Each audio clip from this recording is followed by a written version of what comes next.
Dear students, आज हम straight conductor के स्पेशल केसेस को कंटिन्यू करेंगे। ये मेरे पिछले लेक्चर की समरी है जो हमने पिछला लेक्चर दिया था, उसमें हमने स्पेशल केस को डिफाइन किया था। तो पहला स्पेशल केस हमारे पास था इनफाइनाइट लॉन्ग स्ट्रेट कंडक्टर, जिसका मैग्नेटिक फील्ड इंटेंसिटी हमने निकाला था mu naught I by 2πx, आपको याद होगा। और अगर पॉइंट एक्सिस ऑफ कंडक्टर पे लाई होता है, मतलब हमारे पास ये एक्सिस ऑफ कंडक्टर है, इधर पॉइंट लाई होगा या इधर पॉइंट लाई होगा या on the surface of conductor point लाई होता है, तब उस हर किसी पॉइंट पे जो इसकी सरफेस या एक्सिस पे लाई करेगा, उस हर किसी पॉइंट पे जो मैग्नेटिक फील्ड इंटेंसिटी की वैल्यू होगी वो किसके बराबर होगी? 0 के बराबर। ये हम जानते हैं, हमने पिछला लेक्चर जो दिया था उसमें हमने इसको डिस्कस किया था। जिसको ये नहीं पता तो वो पहले उस लेक्चर को प्लीज देखे। फिर हमने परपेंडिकुलर बाइसेक्टर पे तीसरा केस कैलकुलेट किया था। ये परपेंडिकुलर बाइसेक्टर है, ये परपेंडिकुलर बाइसेक्टर है, तो यहां पे हमने कैलकुलेट किया था। और यहां पे जो हमें मैग्नेटिक फील्ड इंटेंसिटी मिली थी, that's equal to mu not I by 2πx L divide by under root of 4x square plus L square. लेकिन जो पिछला लेक्चर है उसमें आपको जो आंसर मिला होगा, अब अगर आप उसको देखोगे, वो होगा mu not I by 2πx 1 divide by under root of 4x square plus L square. क्योंकि ड्यूरिंग कैलकुलेशन पार्ट ये L वहां पे स्किप हो गया है एक जगह पे, ठीक है, वो आप खुद देख लेना। वो उतना मैं कट करते गया तो, लेकिन L में भूल गया तो मैंने वो इक्वेशन में आगे नहीं चलाया। लास्ट में लेक्चर के लास्ट पार्ट में तो आप उसका ख्याल रखें कि उसमें L जो है वो साथ लेके चलना है, ठीक है। तो आज जो हमारे पास स्पेशल केस है वो सेमी इनफाइनाइट केस है। सेमी इनफाइनाइट केस का क्या मतलब है? हम दो कंडीशंस लेंगे। देखो बेटा, हम दो कंडीशंस लेंगे। हम एक तो यहां पे स्ट्रेट कंडक्टर लेंगे, ये स्ट्रेट कंडक्टर मेरे पास है और पॉइंट ऑफ ऑब्जर्वेशन यहां पे है। अब हमें यहां पे बताना है मैग्नेटिक फील्ड इंटेंसिटी कितनी होगी, ठीक है ना। तो ये पहला केस है। चलो इधर लिखता हूं मैं इसको थोड़ा सा दूर, क्योंकि मुझे और एक केस बनाना है, तो मैं इसको इधर लिखता हूं। ये मेरे पास पहला केस है कि P मेरे पास पॉइंट ऑफ ऑब्जर्वेशन है जहां पे मुझे कैलकुलेट करनी होगी magnetic field intensity due to this straight conductor. इस स्ट्रेट कंडक्टर की वजह से, हाँ अब ठीक है, मैग्नेटिक फील्ड इंटेंसिटी कैलकुलेट करनी है यहां पे। इसमें करंट I बह रही है, लेकिन इसका एक एंड जो है वो इंफिनिटी की तरफ जा रहा है। ये आपको पता है डॉटेड लाइन हम कब बनाते हैं? जब कंडक्टर का एंड इंफिनिटी की तरफ जाएगा, मतलब इसकी लेंथ इनफाइनाइट हो जाएगी। तो इसको हम बोलते हैं सेमी इनफाइनाइट केस, क्योंकि इसके दोनों एंड्स इनफाइनाइट नहीं है। एक एंड फाइनाइट पोजीशन पे है, दूसरा एंड इंफिनिटी की तरफ जा रहा है और यहां पे पॉइंट दिया हुआ है। ऐसा ही और एक क्वेश्चन हमारे पास है, सेम क्वेश्चन है लगभग, यही कंडक्टर फिर से दिया गया होगा। सेम कंडक्टर मुझे दिया गया है, ये फॉर एग्जांपल सेम कंडक्टर मुझे दिया गया है, ये वही पॉइंट P है फिर से, ठीक है। इसमें भी करंट I बह रही है, लेकिन इसका ये एंड इंफिनिटी की तरफ नहीं जा रहा है। ये एंड इंफिनिटी की तरफ नहीं जा रहा है, यहां पे ये वाला एंड इंफिनिटी की तरफ जा रहा है। तो अब इसमें फर्क क्या है? इसमें फर्क एक ही चीज की है कि आप जानते हो जब एक एंड इंफिनिटी की तरफ जाएगा, वहां से जो पॉइंट P तक आप लाइन ड्रॉ करोगे वो 90 डिग्री एंगल बनाती है। ये हम जानते हैं क्योंकि ये हमने इसमें पढ़ा था। हमने देखा था कि अगर दोनों एंड इनफिनिटी की तरफ जाते हैं तब यहां से और यहां से जो एंगल्स पॉइंट P तक बनेंगे वो 90 डिग्रीज बनते हैं। ये हमारा इससे पहले वाले लेक्चर में कॉन्सेप्ट क्लियर हुआ है। इसका मतलब यहां से जो एंगल बनने वाला है वो ऑब्वियसली 90 होगा, लेकिन यहां से इस एंड से जो एंगल बनेगा पॉइंट P तक जो आप लाइन ड्रॉ करोगे वो ऑब्वियसली 0 के बराबर होगा। वो आप समझ पा रहे होंगे कि यहां से जो एंगल बनेगा वो 90 होगा, क्योंकि इनफाइनाइट एंड है, और यहां से 0 बनेगा। यहां पे एक चीज तो सेम है कि यहां पे भी इस एंड से एंगल पॉइंट P तक 0 बनेगा, लेकिन इस एंड से पॉइंट P तक एंगल 90 डिग्री नहीं होगा, क्योंकि ये एंड इंफिनिटी की तरफ नहीं जा रहा है। तो एक डिफरेंस होगी कि अगर हम इस एंगल को डिफाइन करेंगे, ये वाला π/2 होगा, लेकिन ये वाला π/2 नहीं होगा, इसका कुछ वैल्यू होगा से अल्फा। ये डिस्टेंस फॉर एग्जांपल x इसकी भी है, ये डिस्टेंस x इसकी भी है। तो अगर हमें यहां पे कैलकुलेट करना होगा what is the magnetic field intensity और यहां पे कैलकुलेट करना होगा what is the magnetic field intensity, वो ऑब्वियसली सेम नहीं होगी, वो अलग अलग होगी। तो मैं यहां पे कैलकुलेट करना चाहूंगा मेरे पास जो जनरल रिलेशन है, मैग्नेटिक फील्ड इंटेंसिटी जो है वो होती है mu not I by 4 pi x sine phi 1 plus sine phi 2। ये हमारे पास जनरल एक्सप्रेशन होती है जो हम जनरली यूज करते हैं। अब यहां पे स्पेशल केस क्या है, यहां पे ये वाला एंगल 90 डिग्री है, मतलब एक एंगल 90 है, दूसरा एंगल 0 है। यहां पे एक एंगल अल्फा है, दूसरा एंगल 0 है, बस यही बात है। तो हम बी निकालेंगे पहले इस वाले केस में। So B in this case will be given as mu not I by 4 pi x, mu not I over 4 pi x वहीं पे, ठीक है बेटा। उसके बाद साइन फाई 1 हो गया साइन 90, ये वाला एंगल 90 होगा प्लस ये वाला एंगल 0 होगा। यहां पे क्या लिखेंगे, b is equal to mu not I by 4 pi x, यहां पे भी आएगा, लेकिन ये वाला एंगल अल्फा होगा प्लस ये वाला एंगल 0 होगा। सॉरी, इधर मुझे लिखना है, I am sorry, sine 90 plus sine 0, यहां पे लिखना पड़ेगा साइन अल्फा प्लस साइन 0। इस रिलेशन को मैं यूज कर रहा हूं, mu naught I by 4 pi x, ये इसका फाई 1 हो गया 90 तो साइन 90, और इसका फाई 2 हो गया 0 तो साइन 0, इसका फाई 1 हो गया अल्फा फॉर एग्जांपल, और इसका फाई 2 हो गया 0। आपकी मर्जी कैसे लिखोगे। So B can be written as mu not I by 4 pi x, sine 0 0 है, साइन 90 1 है, तो हमें टोटल मिलेगा mu not I by 4 pi x. तो ये मैग्नेटिक फील्ड इंटेंसिटी होगा due to semi infinite case, ठीक है ना। अब इसी तरह से मैग्नेटिक फील्ड इंटेंसिटी इसकी हम कैलकुलेट अगर करेंगे तो हम जानते हैं b is equal mu not I, ये म्यू नॉट आई होगा डिवाइडेड बाई 4 पाई एक्स होगा, mu not I by 4 pi x, ठीक है ना। साइन अल्फा प्लस साइन 0 भी 0 तो साइन अल्फा, ये साइन अल्फा। तो ये मेरे पास मैग्नेटिक फील्ड इंटेंसिटी होगी इस पॉइंट पे ड्यू टू दिस कंडक्टर जिसके दोनों एंड्स फाइनाइट है, बोथ एंड्स फाइनाइट, इसका बोथ एंड्स फाइनाइट है, ठीक है, इसका सेमी इनफाइनाइट है। ये हो गया सेमी इनफाइनाइट, ये बोथ एंड्स फाइनाइट है। तो हमारे पास यहां पे रिलेशंस में ऐड हो जाएंगे और एक relation, fourth relation semi infinite case की। तो सेमी इनफाइनाइट केस बताएगा बेटा, सेमी इनफाइनाइट केस बताएगा जो मैग्नेटिक फील्ड इंटेंसिटी है that is given by mu not I by 4 pi x, mu not I by 4 pi x, और जो both end finite है वो देगा mu not I by 4 pi x sine of alpha. तो both ends finite अगर होगा, अगर both ends finite है, बोथ एंड्स फाइनाइट है, तब क्या होगा, म्यू नॉट, यही mu not I by 4 pi x same होगा, लेकिन मल्टीप्लाई होगा इसको साइन ऑफ अल्फा से। तो ये हमारे पास है special cases of a straight conductor. अब हम कुछ अरेंजमेंट्स को सॉल्व करेंगे, हमें अरेंजमेंट्स दिए जाएंगे, हम उन अरेंजमेंट्स को सॉल्व करने की। हमारा एक अरेंजमेंट ऐसा है कि हमारे पास एक स्क्वायर शेप्ड कॉइल दी हुई है जिसको हम रेक्टेंगुलर कॉइल भी आगे नाम देंगे।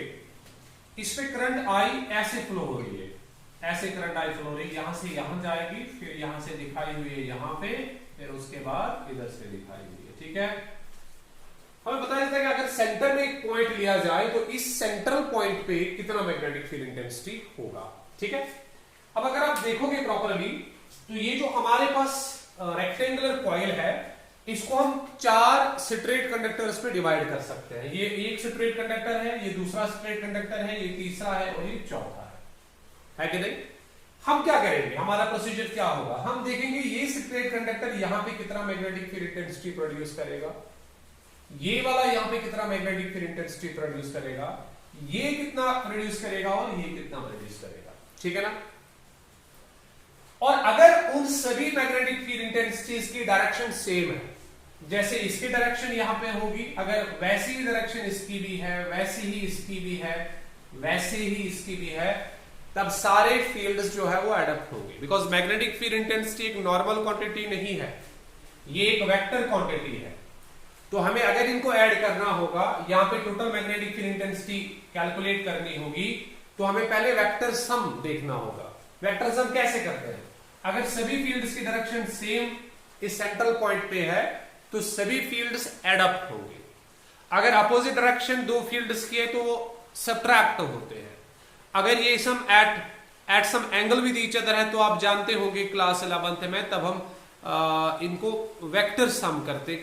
कैसे हम वेक्टर सम इनको करते हैं? By using triangle law of vector addition और parallelogram law of vector addition. ठीक है ना, हम इनको वेक्टर सम करते हैं। अगर इनकी डायरेक्शन सेम होगी, अगर इनकी डायरेक्शन सेम है तो ये सारे फील्ड्स एडप्ट होंगे। अगर इनकी डायरेक्शन दो फील्ड्स की अपोजिट है या दो वेक्टर्स की अपोजिट है तब हम इनको सब्ट्रैक्शन करते हैं। और अगर ये किसी एंगल पे इंक्लाइनेड है, अगर फील्ड्स किसी एंगल पे इंक्लाइनेड है तो उस कंडीशन में हम वेक्टर लॉज यूज करते हैं। मतलब या तो ट्रायंगल लॉ से सॉल्व करेंगे या पैरेललोग्राम लॉ से सॉल्व करेंगे या फिर हम रेजोल्यूशन मेथड से सॉल्व करेंगे। ठीक है, ये आपको पता होगा क्लास 11th में। हम क्या करेंगे, हम पहले इसके डायरेक्शन देखेंगे, यहाँ पे इसके मैग्नेटिक फील्ड की, यहाँ पे इसके मैग्नेटिक फील्ड की, यहाँ पे और इसके मैग्नेटिक फील्ड की यहाँ पे। तो मैग्नेटिक फील्ड की डायरेक्शन के लिए हम क्या रूल यूज करते हैं? राइट हैंड पाम रूल हम यूज करते हैं। देखो पाम रूल क्या बताएगा? पाम रूल बताया कि आप अपना जो थंब है ये उसी डायरेक्शन में अलाइन करो जिस डायरेक्शन में करंट बह रही है। तो करंट इस डायरेक्शन में बह रही है तो मैं ऐसे थंब को अलाइन करता हूं। फिंगर्स को उसी पॉइंट पे रखो जिस पॉइंट पे आपको कैलकुलेट करनी होगी मैग्नेटिक फील्ड इंटेंसिटी। ये मैंने फिंगर्स को उधर ही रखा, ये करंट है, ये मैंने फिंगर्स को उधर ही रखा। तो इस टाइम जो आप पाम पे परपेंडिकुलर ड्रॉ करोगे तो वो परपेंडिकुलर हमें मैग्नेटिक फील्ड इंटेंसिटी की डायरेक्शन देगी। तो मुझे लगता है कि इस पॉइंट पे जो मैग्नेटिक फील्ड इंटेंसिटी की डायरेक्शन होगी वो रेडियली इनवर्स होगी। देखो ये करंट है, ये मैंने फिंगर्स खोले पॉइंट की तरफ, ये इस पे नॉर्मल ड्रॉ किया तो ये नॉर्मल अंदर की तरफ चला जाएगा। तो इस कंडक्टर की वजह से जो यहाँ पे मैग्नेटिक फील्ड इंटेंसिटी होगी वो इनवर्स होगी। ठीक है ना, इसी तरह इस कंडक्टर की वजह से देखते हैं कैसे होगी। तो ये मैंने थंब खोला ऐसे, ये thumb along the direction of current है, ये मैंने अपने फिंगर्स खोली पॉइंट की तरफ, तो ये मैंने ड्रॉ किया नॉर्मल, तो ये फिर से अंदर की तरफ है। मतलब इसका मैग्नेटिक फील्ड इंटेंसिटी और इसका magnetic field intensity same direction में है। अब देखते हैं इनका। ये देखो बेटा, ये हमारे पास करंट की डायरेक्शन है, ये मेरा थंब है along the direction of current, ये मैंने फिंगर्स खोली तो यहां पे भी जो नॉर्मल ड्रॉप होगा वो अंदर की तरफ होगा। तो इन तीनों कंडक्टर्स की वजह से जो मैग्नेटिक फील्ड इंटेंसिटी यहां पे प्रोड्यूस होगी उसकी डायरेक्शन रेडियली इनवर्स होगी। एंड सिमिलरली अगर आप इसको सॉल्व करोगे, ये देखो ये मेरा थंब है, ठीक है ना, ये ऐसे थंब है, ये मैंने फिंगर्स को ड्रॉ किया तो इसका भी अंदर की तरफ होगा। मतलब ये चारों स्ट्रेट कंडक्टर्स का जो मैग्नेटिक फील्ड इंटेंसिटी है वो रेडियली आउटवर्ड्स होगा। तो इसका मतलब ये है कि यहां पे जो मैग्नेटिक फील्ड इंटेंसिटी होगी वो होगी इसकी प्लस इसकी मैग्नेटिक फील्ड, इसकी मैग्नेटिक फील्ड इंटेंसिटी और इसकी मैग्नेटिक फील्ड इंटेंसिटी का सम। अब सवाल है कि ये कितना मैग्नेटिक फील्ड प्रोड्यूस करेगा, ये वाला कितना प्रोड्यूस करेगा, ये वाला कितना प्रोड्यूस करेगा और ये वाला कितना प्रोड्यूस करेगा। तो आपको दिख रहा होगा जितना ये यहां पे प्रोड्यूस करेगा उतना ही ये भी करेगा, उतना ये भी करेगा, उतना ये भी करेगा, क्योंकि सारी चीजें तो सेम है। इसकी लेंथ 2a है, इसमें करंट I चल रही है, इसकी लेंथ 2a है, इसमें करंट I चल रही है, ये भी वही है, ये भी वही है। जितनी डिस्टेंस यहां से लेके यहां तक है उतनी डिस्टेंस यहां से लेके यहां तक है, उतनी यहां से लेके यहां तक है, उतनी यहां से लेके यहां तक है। तो हम एक ही स्ट्रेट कंडक्टर से मैग्नेटिक फील्ड इंटेंसिटी को कैलकुलेट करेंगे, उसी को हम 4 से मल्टीप्लाई करेंगे, क्योंकि जितना इसका होगा उतना इसका होगा, उतना इसका होगा, उतना इसका होगा। ठीक है कि नहीं? अब देखो कैलकुलेशन पार्ट कैसे होगा। हम कोई भी चूज करेंगे, इसे फॉर एग्जांपल इससे कैलकुलेट करेंगे, इससे वही होगा, इससे भी वही होगा, इससे भी वही होगा। तो हम क्या करेंगे, हम एक डायगोनल यहां से ड्रॉ करेंगे। ये मैंने एक डायगोनल यहां से ड्रॉ किया, हम और एक डायगोनल यहां से ड्रॉ करेंगे, आप देख पाओगे। ठीक है, तो आपको पता होगा कि ये जो डायगोनल्स यहां पे एंगल बनाएंगे ये 90 डिग्री एंगल होगा, ये आपने अपने लोअर क्लासेस में पढ़ा होगा। ठीक है, तो ये एंगल जो है ये 90 डिग्री के बराबर होगा। अगर मैं इसको यहां से एक लाइन ड्रॉ करूं, ये मैंने एक लाइन ड्रॉ की, ठीक है, ये टोटल कितना है बेटा, ये टोटल तो ट्वाइस a है, तो यहां तक a होगा और यहां तक भी a होगा। तो मुझे लगता है कि ये सेपरेशन जो आप देख पा रहे हो ये वाली सेपरेशन a के बराबर होगी। ये मैंने a से इसको रिप्लेस किया। तो अगर आप थोड़ा सा ध्यान दोगे, आपके पास एक फाइनाइट कंडक्टर बना, उसके एंड्स जो है वो यहां पे कनेक्ट हो रहे हैं, एक एंड यहां पे कनेक्ट हो रहा है, दूसरा एंड यहां पे कनेक्ट हो रहा है। टोटल एंगल ये 90 था, तो आपने इसको बाइसेक्ट भी यहां पे किया, इसके दो हिस्से किए। ये वाला 45 रहा, ठीक है ना, और ये वाला भी ऑब्वियसली 45 ही रहेगा, ठीक है। ये मैं रख करता हूं, ये वाला भी 45 रहा, है कि नहीं। तो आपके पास जो रिलेशन दी हुई है, हमारे पास जो सेंट्रेट कंडक्टर की रिलेशन दी हुई है, उसमें φ1 और φ2 की वैल्यू हमें चाहिए तो वो दी हुई है। उसमें x की वैल्यू चाहिए तो वो ये होती है कि सेंटर से आप कितनी दूरी पे कैलकुलेशन करना चाहते हो, तो वो हमें दिया हुआ है। φ1 दिया हुआ है, φ2 दिया हुआ है, I दिया हुआ, तो हमें आंसर मिलेगा। तो इसकी वजह से कितना मैग्नेटिक फील्ड इंटेंसिटी होगा, पहले कंडक्टर की वजह से आप देखो, इसकी वजह से जो मैग्नेटिक फील्ड इंटेंसिटी होगी, मुझे लगता है कि मैं ये रिलेशन यूज करने वाला हूं, B is equal to mu not I by 4πx into sine of φ1 plus sine of φ2। ये मेरे पास जनरल रिलेशन है जो मैं यूज करने वाला हूं, ठीक है ना।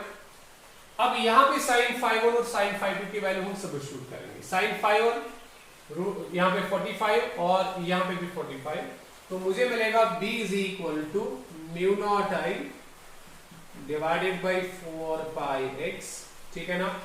ये साइन 45 होगा और ये प्लस साइन 45 होगा, ठीक है ना।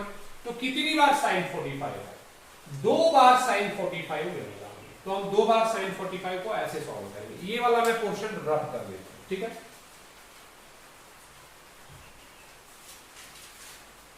ये वाला पोर्शन हम रब कर देते हैं।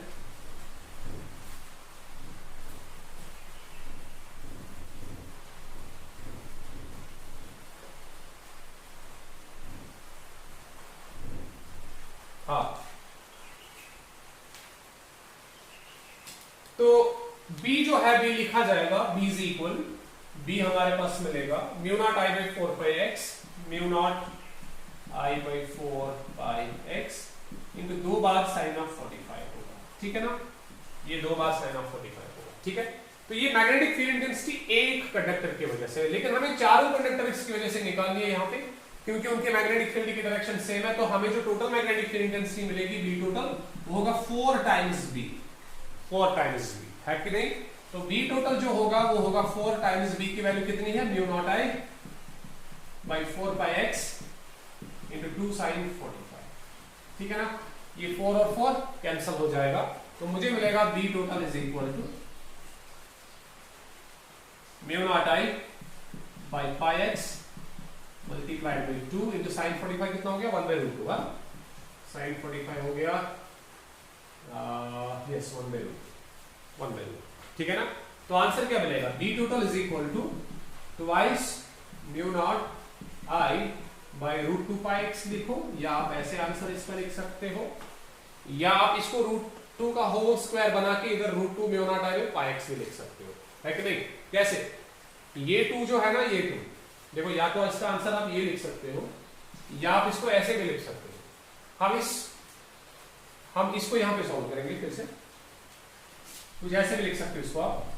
देखो, क्या मैं ऐसे लिख सकता हूं, B total is equal to mu not I by πx into मैं लिखूंगा √2 का होल स्क्वायर इंटू 1/√2। ये फिर से वही होगा ना, क्योंकि ये स्क्वायर और रूट कैंसिल हो जाएगा, तो हमें फिर से 2 मिलेगा वापस। लेकिन इससे क्या होगा, ये रूट और ये रूट 2 कैंसिल हो जाएगा, यहाँ पे एक √2 बचेगा। तो B टोटल आप ऐसे भी लिख सकते हो, √2 mu naught I by πx। तो ये हमारे पास इस क्वेश्चन का आंसर होगा, ठीक है कि नहीं। हमारा और एक अरेंजमेंट दिया हुआ है कि अब हमारे पास एक इक्विलेटरल ट्रायंगल है, और इक्विलेटरल ट्रायंगल के सेंटर में पॉइंट दिया गया है। तो यहां पे हमें पॉइंट दिया गया है, और इस पॉइंट पे हमें कैलकुलेट करना है what is the magnetic field intensity due to this equilateral triangle. तो आप इक्विलेट, जिस तरह से आपने रेक्टेंगुलर लूप जो आपके पास थी इससे पहले के क्वेश्चन में, जैसे आपने उसको डिवाइड किया था 4 अलग अलग स्ट्रेट कंडक्टर्स में, उसी तरह से आप इसको भी डिवाइड कर सकते हो 3 अलग अलग किस में, शाबाश, 3 अलग अलग स्ट्रेट कंडक्टर्स, ठीक है। और यहां पे जो मैग्नेटिक फील्ड इंटेंसिटी होगी वो होगी what is the magnetic field intensity due to this and due to this, उनका वेक्टर सम। हमें फिर से देखना पड़ेगा दैट जो ये मैग्नेटिक फील्ड P पॉइंट पे जनरेट और प्रोड्यूस करेगा, उसकी डायरेक्शन कहां होगी, इसकी डायरेक्शन कहां होगी और इसकी डायरेक्शन कहां होगी। अगर इन तीनों कंडक्टर्स की वजह से जो मैग्नेटिक फील्ड पॉइंट पी पे प्रोड्यूस होगा, अगर उसकी डायरेक्शन बेटा सेम होगी तो हम फील्ड को सीधे ऐड करेंगे, ठीक है ना। तो देखते हैं, ये इक्विलेटरल ट्रायंगल है तो इसका ये साइड सेम होगा, ये साइड सेम है, ये साइड सेम है, ये वाला एंगल, ये वाला एंगल और ये वाला एंगल सेम होगा। मतलब ये 60 डिग्री है, ये भी 60 डिग्री है, ये भी 60 डिग्री है, क्योंकि टोटल सब 180 डिग्री होगा। पहले हम डायरेक्शन की बात करेंगे। तो ये मैंने अपना थंब जो है along the direction of current pass किया, लेकिन मेरे फिंगर टिप्स पॉइंट पी की तरफ नहीं है, तो मुझे अपने फिंगर टिप्स को पॉइंट पी की तरफ लेके जाना होगा। तो मैं पॉइंट पी की तरफ अपने फिंगर टिप्स को लेके जा रहा हूं। देखो ये जो है thumb along the direction of current है, ये फिंगर टिप्स पॉइंट पी की तरफ है, तो इस पे जो नॉर्मल ड्रॉ होगा वो आपकी तरफ होगा, मतलब आउटवर्ड्स। तो यहाँ पे जो इसकी वजह से मैग्नेटिक फील्ड इंटेंसिटी होगी वो आउटवर्ड्स होगी, ठीक। अब इसका देखते हैं, ये मैंने अपना thumb along the direction of current pass किया, लेकिन फिंगर टिप्स पी की तरफ नहीं है, तो मुझे इसको भी मोड़ना पड़ेगा। तो मुझे ऐसे देखना पड़ेगा, देखो ये मुझे ऐसे देखना पड़ेगा। तो फिर से इस पे जो नॉर्मल ड्रॉ होगा वो आउटवर्ड्स होगा, तो इसकी वजह से और इसकी वजह से यहाँ पे मैग्नेटिक फील्ड इंटेंसिटी की डायरेक्शन सेम होगी। अब ये वाला रह जाता है, देखो ये मेरा थंब है लेकिन पॉइंट इधर है, तो मुझे इसको भी मोड़ना पड़ेगा, तो मुझे ऐसे मोड़ना पड़ेगा। अब देखो ये थंब इधर होगा, तो ये फिर से बाहर की तरफ मैग्नेटिक फील्ड इंटेंसिटी होगी। तो इस पॉइंट पे तीनों स्ट्रेट कंडक्टर्स की वजह से, इस वाले की वजह से, इस वाले की वजह से और इस वाले की वजह से जो इस पॉइंट पे मैग्नेटिक फील्ड इंटेंसिटी होगी, उन तीनों की डायरेक्शन सेम होगी, इसलिए ये तीनों मैग्नेटिक फील्ड्स आपस में ऐड हो जाएंगे। तो हम क्या करेंगे, बराबर उसी तरह से जिस तरह से इससे पहले का क्वेश्चन किया था, हम पहले इसकी वजह से मैग्नेटिक फील्ड इंटेंसिटी को कैलकुलेट करेंगे पॉइंट पी पे, या इसकी वजह से या इसकी वजह से, क्योंकि इन तीनों का मैग्नेटिक फील्ड सेम होगा, क्योंकि ये सेंटर पे है। तो यहां से जो डिस्टेंस होगी उतनी ही यहां से होगी, उतनी ही यहां से होगी। सेंटर से ये हर किसी के सेंटर से सेम डिस्टेंस पे होगा, ठीक है ना। तो हम कैलकुलेशन पार्ट ले लेंगे। देखो बेटा हम क्या करेंगे, हम इसकी वजह से यहां पे फील्ड कैलकुलेट करेंगे, जितना ये क्रिएट करेगा उतना ही ये भी क्रिएट करेगा, उतना ही ये भी क्रिएट करेगा। तो अगर हमें इसका मैग्नेटिक फील्ड यहाँ पे मिला, उसको हम 3 से मल्टीप्लाई करेंगे, ठीक। हम क्या करेंगे, हम इस कंडक्टर के इस वाले एंड को इधर ज्वाइन करेंगे। देखो मैं ज्वाइन करने वाला हूं इसको, ये मैंने इस कंडक्टर का, जिस कंडक्टर की मैं एनालिसिस कर रहा हूं, उसका ये एंड पॉइंट मैंने इधर ज्वाइन किया है और ये वाला एंड पॉइंट इधर ज्वाइन किया है, क्योंकि मुझे वही स्ट्रक्चर बनाया जो मैंने सॉल्व किया है, ठीक है ना। तो मुझे पता है कि ये टोटल एंगल 60 डिग्रीज था, लेकिन अब ये बाइसेक्ट हुआ तो ये वाला एंगल इधर 30 डिग्रीज होगा, ये आप समझ सकते हो, ठीक है ना। ये वाला एंगल इधर 30 डिग्रीज होगा, तो ये वाला भी 30 डिग्रीज होगा, ये वाला भी 30 डिग्रीज होगा। This is 30 degrees and this is 30 degree. हमें इस पॉइंट पे कैलकुलेशन चाहिए, तो हम इधर ड्रॉ करेंगे लाइन, ठीक है ना। सिर्फ हमें ये डिस्टेंस मालूम नहीं है, यहाँ पे इस टाइम हमें ये डिस्टेंस ऑफ सेपरेशन मालूम नहीं है, ये वाली डिस्टेंस ऑफ सेपरेशन, जिसको मैं कुछ मान के चलता हूँ, उसे a' मान के चलता हूँ। ये वाली सेपरेशन मुझे नहीं पता, ये जो बीच में सेपरेशन होती है जिसको हम x मानते हैं, चलो इसको हम x मानेंगे। x हमें नहीं पता, we don't know what is x, x हमें नहीं पता। तो हमें, अच्छा अब मुझे बता बेटा, हमें ये एंगल्स चाहिए होते हैं हमारी रिलेशन में। b जो है that's equal to μ0I by 4 pi x sine of φ1 plus sine of φ2। ये मेरे पास जनरल रिलेशन है, आपको याद होगा। तो इस जनरल रिलेशन में मुझे चाहिए क्या, एक तो φ1 चाहिए, φ1 इधर होता है कि ये कितना एंगल यहाँ पे बनाता है। दूसरा φ2 चाहिए, तो ये वाला एंगल मुझे चाहिए, ये कितना होता है यहाँ पे, ठीक है। ये दो एंगल्स चाहिए। और मुझे x चाहिए कि सेंटर पार्ट से हम कितनी दूरी पे इस पॉइंट को ले रहे हैं। तो मुझे x की वैल्यू चाहिए, x की वैल्यू चाहिए, इसकी वैल्यू चाहिए, इसकी वैल्यू चाहिए, तो मुझे आंसर मिलेगा, ठीक है ना। अब सोचने वाली बात है कि ये एक राइट एंगल ट्रायंगल है कि नहीं। ये वाला 90 है, ये हम देख पा रहे हैं, ये वाला 30 है, तो ये वाला 60 डिग्री होगा कि नहीं। क्यों, क्योंकि सम 180 होना चाहिए, तो 60 प्लस 30 हो गया 90 और 90 हो गया 180 डिग्री, तो ये वाला 60 डिग्री होगा। ये हम समझ सकते हैं, ये 60 डिग्री, ठीक है ना।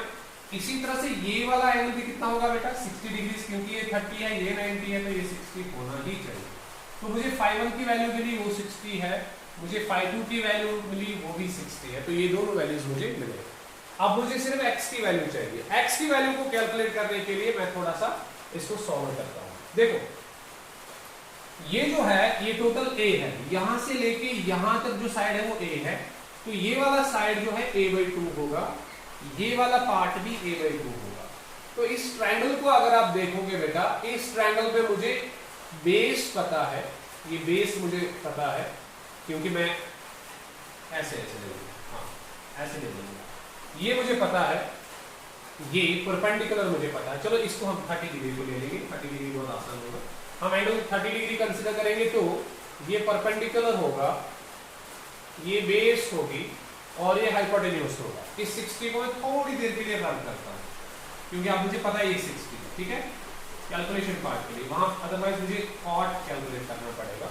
आप समझो इधर ये 30 डिग्री है तो इसका अपोजिट साइड ये हो गया, तो ये परपेंडिकुलर होगा, ये आपको दिखता है कि ये परपेंडिकुलर है, ये वाला बेस होगा और ये हाइपोटेन्यूज होगा।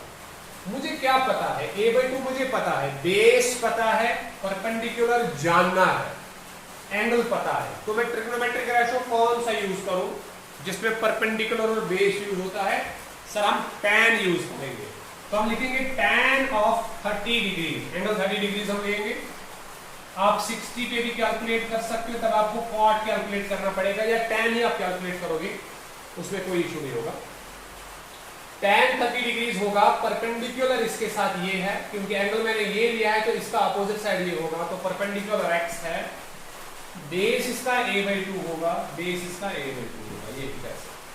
tan 30 जो है वो 1/√3 के बराबर होता है, आप टेबल में देख सकते हो इसका वैल्यू, इज इक्वल x मुझे चाहिए और ये a/2 होगा, ठीक है कि नहीं। इस a/2 को इधर मल्टीप्लाई करेंगे तो ये ऊपर जाएगा और ये 2 नीचे रहेगा, तो ये बनेगा a/2√3। तो x की वैल्यू मुझे मिलेगी a/2 मल्टीप्लाई किया इधर और ऑलरेडी नीचे √3 है, तो a/2√3 हमें आंसर आएगा x का। बस x मिला तो अब बहुत आसान है। देयरफॉर b मुझे मिलेगा μ0i by 2πx sin φ1 plus sin φ2, ये हम जानते हैं, तो सारी वैल्यूज हमें पता है, φ1 60 है, φ2 60 है और ये x हमें पता है, तो हमें आंसर मिला b कितना आएगा। तो b जो है वो आएगा μ0i by 2π, ऊपर लिखूंगा मैं, शायद ये नीचे दिखाई नहीं देगा, a/2√3 आप याद रखोगे। तो ये है b is equal to μ0i by 2π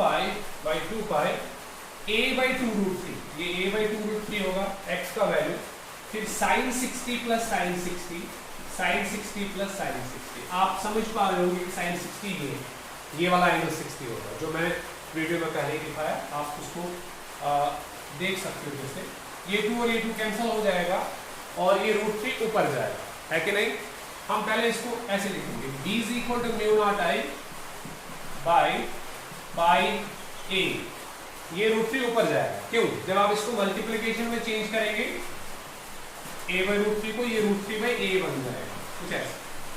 तो √3 मल्टीप्लाई हो जाएगा और a पाई के साथ रहेगा, तो बनेगा √3 μ0i by a into sin 60 की वैल्यू कितनी होती है? √3/2, तो 2 बार sin 60, 2 बार sin 60 की वैल्यू होती है √3/2, तो b की वैल्यू आएगी √3 μ0i by a इंटू 2 बार क्या?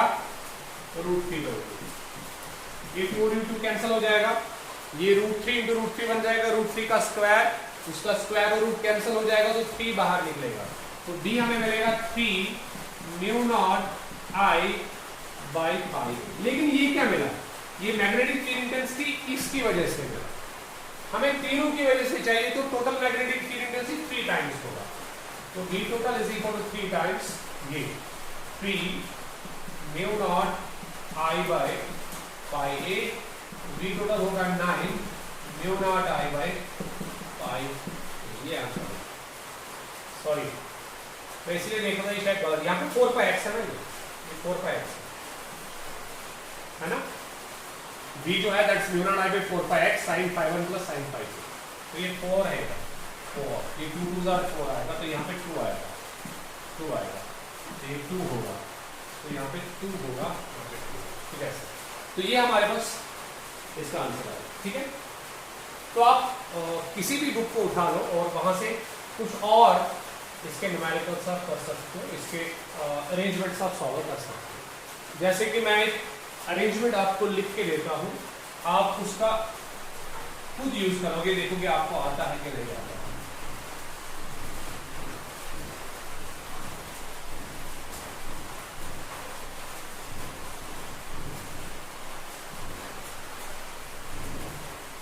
अब हमारे पास एक हेक्सागन है,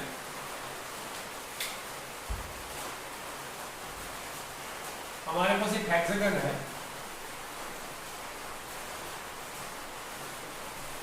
ठीक है, इसका साइड ए है। आपको बताना है कि इसके सेंटर में कितना मैग्नेटिक फील्ड डेंसिटी होगा अगर करंट आई फ्लो हो रही है, कुछ ऐसे, ठीक है।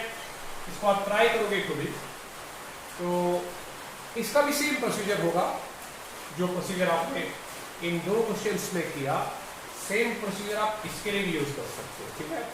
आप इसकी वजह से, इसकी वजह से, इसकी वजह से देखो यहाँ पे जो मैग्नेटिक फील्ड इंटेंसिटी की डायरेक्शन है वो सेम है कि नहीं है।